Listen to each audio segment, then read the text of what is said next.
अस्सलामु अलैकुम व रहमतुल्लाहि व बरकातुहू। सुनिए, 4 निकाल दिए, आप एक अंदर रखिए।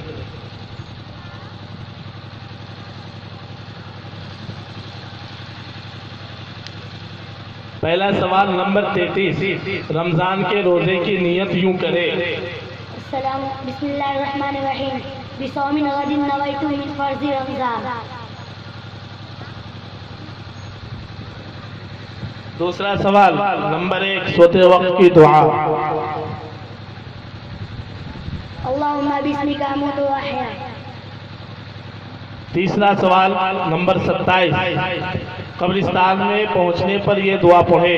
अस्सलामु अलैकुम या अहलल कुबूर यग़फ़िरुल्लाहु लना व लकुम व अन्हुम सलफ़ना व नहनु बिला। मोहम्मद फ़हीमुद्दीन।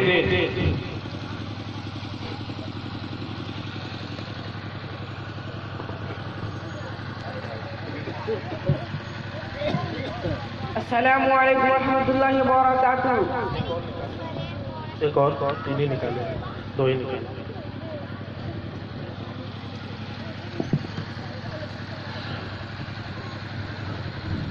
पहला सवाल नंबर 12, बख्शिश व आफियत तलब करने की दुआ।